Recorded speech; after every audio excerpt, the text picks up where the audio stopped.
UP में बाहुबलियों के खिलाफ में योगी सरकार का बुलडोजर अभियान लगातार जारी है। इस एक्शन को मुख्यमंत्री अपनी सरकार की उपलब्धियां मान रहे हैं, लेकिन सपा अध्यक्ष अखिलेश यादव ने सरकार के इस अभियान पर सवाल खड़े किए। सवाल उठता है कि ऐसा अखिलेश ने क्यों किया। अखिलेश का अप्रत्यक्ष तौर पर बाहुबलियों का सपोर्ट करना सिर्फ योगी सरकार पर निशाना साधने के लिए तो नहीं हो सकता। कहीं ऐसा तो नहीं कि जिनके खिलाफ में योगी सरकार कार्रवाई कर रही है उन्हें एकजुट करके अखिलेश 2022 में अपनी राजनीति को धारदार बनाने का प्रयास करने में लगे हैं। 2022 के लिए साइकिल की रफ्तार जुदा। बीजेपी के बुलडोजर के सामने आई साइकिल। अप्रत्यक्ष समर्थन से पूर्वांचल में सपा को मिलेगी ताकत। बाहुबलियों के सपोर्ट का 2022 कनेक्शन। कानून व्यवस्था से लेकर हर मुद्दा अखिलेश का वार योगी सरकार पर जारी है, लेकिन वार के बीच एक सपोर्ट भी है उनके लिए जिन्हें सीएम योगी बख्शने के मूड में नहीं है। अगर उत्तर प्रदेश की गरीब जनता के हक पर कोई डकैती डालने का कार्य करेगा, वो कोई भी अधिकारी होगा, कोई भी कर्मचारी होगा, उसको जेल जाना होगा। और अगर हमारे नौजवानों के हितों के साथ कोई खिलवाड़ करेगा तो फिर उसे भी हम जेल के अंदर डालेंगे। और कोई गुंडा और माफिया कहीं पर सिर चढ़ करके बोल करके अनावश्यक रूप से किसी गरीब को, किसी व्यापारी को, किसी किसान को परेशान करेगा तो उसको वहीं भेजेंगे जहां पर राम नाम सत्य के अलावा कोई और दूसरा नारा होगा ही नहीं। सपा अध्यक्ष अखिलेश यादव सरकार के एक्शन से खफा है। पूर्वांचल के मुख्तार से लेकर अतीक जैसे बाहुबलियों पर नकेल कसने की जद्दोजहद से नाराज है और उसी नाराजगी को अपने ही अंदाज में जाहिर भी कर रहे हैं। अपने ही अंदाज में सरकार को निशाने पर ले लिया। अखिलेश का तर्क अलहदा है।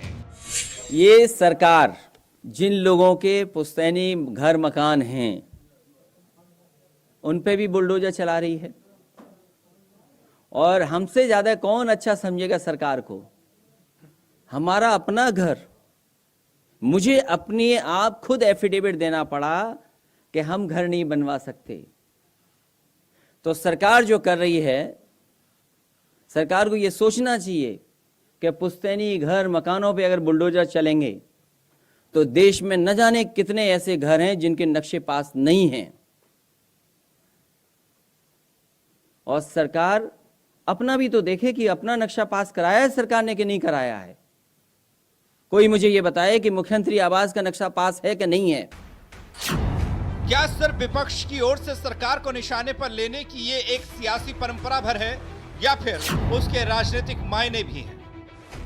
नहीं, देखिए, दो बातें हैं। एक तो गैंगस्टर एक्ट में जो अपराधी हैं उनकी संपत्ति जब्त करने और उसको ध्वस्त करने का कानूनन अधिकार है, और अगर कानून के तहत गलत कोई काम हो रहा है तो निश्चित तौर पे उसकी आलोचना होनी चाहिए। लेकिन अगर कानून के जो पैमाने हैं उस पर अगर कोई काम सही हो रहा है तो वो सही हो सकता है।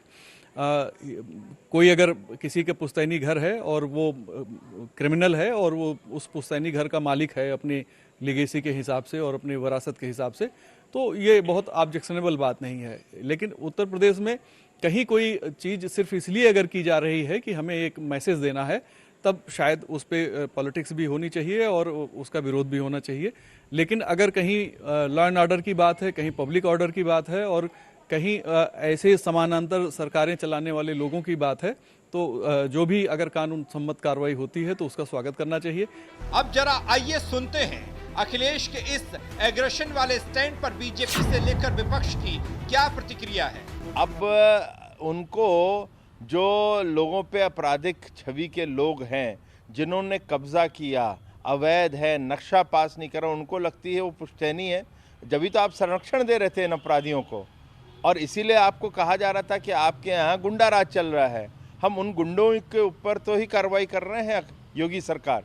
हम ही लोग तो उनके ऊपर जो अवैध हैं, जिसके नक्शे नहीं हैं, जिस पे कब्जा किया है, उनको हम वापस लेके लोगों के बीच में ले जा रहे हैं। जिनके ऊपर उन्होंने बुलडोजर चलाया, आज उनके ऊपर बुलडोजर चल रहा है। ये योगी राज्य का जो कार्य है उसकी सभी सराहना कर रहे हैं। सरकार पर प्रश्न चिन्ह खड़े हो जाते हैं। बात अखिलेश यादव की नहीं है, बात योगी जी की कार्रवाई की है। आप देखिए कि किस तरीके से एक तरफ गाड़ी पलट जाती है, एक तरफ घर मकान ढहा दिए जाते हैं और दूसरी तरफ तमाम कुख्यात माफियाएं योगी जी के लोग हैं और उन पर कोई कार्रवाई नहीं होती है, उनको संरक्षण दिया जाता है। बलिया के विधायक के ऊपर आज तक कोई कार्रवाई नहीं हुई, सुरेंद्र सिंह के ऊपर। तो ये जब ऐसी चीजें दिखाई देती हैं तो ये माना जाता है कि उत्तर प्रदेश कानून के राज से नहीं चल रहा है, वो गोरखपुर के मठ के कानून से चल रहा है। तब आपत्ति होती है और तब इसकी निंदा की जानी चाहिए। माननीय अखिलेश यादव जी ने जब पुश्तैनी मकान की बात कही थी तो उनका आशय यह था कि किसी भी पुश्तैनी मकान का जो अप्रूवल है, चाहे वहाँ की जो जैसे लखनऊ में LDA है या अलग अलग जो डेवलपमेंट अथॉरिटीज़ होती हैं, वो पुश्तैनी मकान का किसी का भी नहीं होगा। और उन्होंने चीफ मिनिस्टर आवास का भी हवाला दिया कि चीफ मिनिस्टर आवास का भी कोई अप्रूवल है LDA से, तो देख लिया जाए कि पुश्तैनी मकान को गिराते समय देख लिया जाए कि पुश्तैनी मकान किसी का भी हो, वो कोई भी इलीगल तरीके से अर्जित जो है संपत्ति से नहीं बनाया गया है। तो मैं समझता हूँ कि सरकार कोई भी हो उसको कानून के हिसाब से चलना चाहिए और सरकारें, मैं समझता हूँ कि अगर कानून के बाहर जाकर काम करेंगी तो ये उचित नहीं है। राजनीति में संभव, असंभव और असंभव संभव हो सकता है। राजनीति की रीत यही है। अब अखिलेश के इस वार में 2022 की झलक तो है, क्योंकि वो खुद कहते नहीं थकते 2022 में सपा।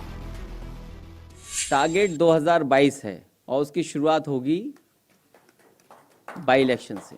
समाजवादी पार्टी लगातार काम कर रही है और जब परिणाम आएगा तो फिर हम और आप यहीं पर बैठ करके एक बार बातचीत कर लेंगे। राजनीति में निरंतर मेहनत का विकल्प और कुछ नहीं हो सकता।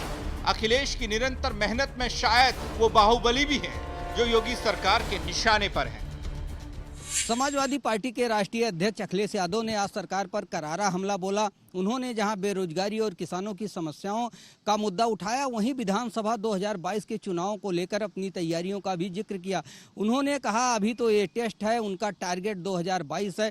इसी क्रम में उन्होंने सरकार के अवैध संपत्तियों पर की जा रही कार्रवाई पर भी निशाना साधा। उन्होंने कहा कि जिस तरीके से पुश्तैनी मकानों पर बुलडोजर चलाए जा रहे हैं, अगर देखा जाए तो देश में बहुत से ऐसे मकान हैं जिनके नक्शे पास नहीं है। इशारा साफ था कि जिस तरीके से अतीक और अफजाल के मकानों को गिराने का सरकार प्रयास कर रही थी, वहीं उनके विधायक और उनके पूर्व सांसद पर कार्रवाई की गई है। इसको लेकर सपा साफ तौर पर उन सारे लोगों के बचाव में आए जिनके मकानों को गिराने का काम सरकार कर रही है। यानी समाजवादी पार्टी अपने लक्ष्य को लेकर चल रही है जो 2022 में विधानसभा चुनाव का है। कैमरामैन अमीश के साथ नरेंद्र यादव, R9 TV, लखनऊ।